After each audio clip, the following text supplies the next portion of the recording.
Plus two കഴിഞ്ഞിട്ട് ഏത് course എടുക്കണമെന്ന് ചോദിച്ചു കഴിഞ്ഞാൽ പലരും പറയുന്ന ഒരു ഉത്തരമാണ് എഞ്ചിനീയറിംഗ് എന്നുള്ളത്. പണ്ട് ഈ പറഞ്ഞ എഞ്ചിനീയറിംഗ് സ്ട്രീംസ് വെരി ലിമിറ്റഡ് ആണെങ്കിൽ ഇന്ന് അങ്ങനെയല്ല, ഒരു വോസ്റ്റ് ഓഷൻ തന്നെയുണ്ട് നമുക്കിടെ മുമ്പിൽ. So today I'm going to introduce some of the rarest engineering courses. First one എന്ന് പറയുന്നത് എൻവിയോൺമെൻറ്റൽ എഞ്ചിനീയറിംഗ് എന്നുള്ളതാണ്. എന്താണ് എൻവിയോൺമെൻറ്റൽ എഞ്ചിനീയറിംഗ്? നമ്മുടെ എയർ, വാട്ടർ, സോയിൽ ഏകദേശം നല്ല രീതിയിൽ പൊല്യൂട്ടഡ് ആണല്ലേ. സോ ഈ പൊല്യൂഷനൊക്കെ കുറച്ച് എങ്ങനെ നല്ലൊരു എൻവിയോൺമെൻറ്റ് ഉണ്ടാക്കിയെടുക്കാം എന്നുള്ളതാണ് ഇവർ നോക്കുന്നത്. ഇത് മാത്രമല്ല, ഞാനിതിൽ ഒരു കാര്യം പറഞ്ഞു എന്നേ ഉള്ളൂ കേട്ടോ. രണ്ടാമത്തേതെന്ന് പറഞ്ഞാൽ ജിയോളജിക്കൽ എഞ്ചിനീയറിംഗ് എന്നുള്ളതാണ്.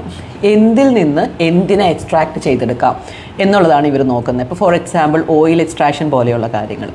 ഇത് മാത്രമല്ല, വേറെയുമുണ്ട്.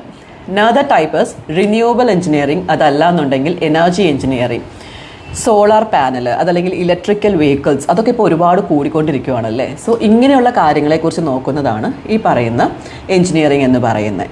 Another one is ocean engineering, അതല്ലെങ്കിൽ നേവൽ ആർക്കിടെക്ചർ എന്ന് പറയുന്നത്. എന്താണ് ഓഷ്യൻ അല്ലെങ്കിൽ നേവൽ ആർക്കിടെക്ചർ? കടലിൽ പോകുന്ന വസ്തുക്കൾ എന്ത് വെച്ചിട്ടാണ് ഉണ്ടാക്കുന്നത്, അതുപോലെ എത്രമാത്രം കറണ്ടിനെ അത് ഓവർകം ചെയ്യും, ഇങ്ങനെയുള്ള കാര്യങ്ങളാണ് ഇവർ മെയിനായിട്ട് നോക്കുന്നത്. ഇത് മാത്രമല്ല, നമ്മൾ പലയിടത്തും കണ്ടിട്ടില്ലേ കടലിൽ തന്നെ ഒരു കര തന്നെ സൃഷ്ടിക്കുന്നത്, അതല്ലെങ്കിൽ ബിൽഡിങ്സ് പണിയുന്നത്, ഇങ്ങനെയുള്ള കാര്യങ്ങൾ ഡിസൈൻ ചെയ്യുന്നതും എല്ലാം ഈ ടൈപ്പ് ഓഫ് എഞ്ചിനീയേഴ്സാണ്. സോ ഇത് മാത്രമല്ല, ഇനിയും ഒരുപാട് എഞ്ചിനീയറിംഗ് കോഴ്സസ് ഉണ്ട്. So for more details you can contact us. We are there to help you.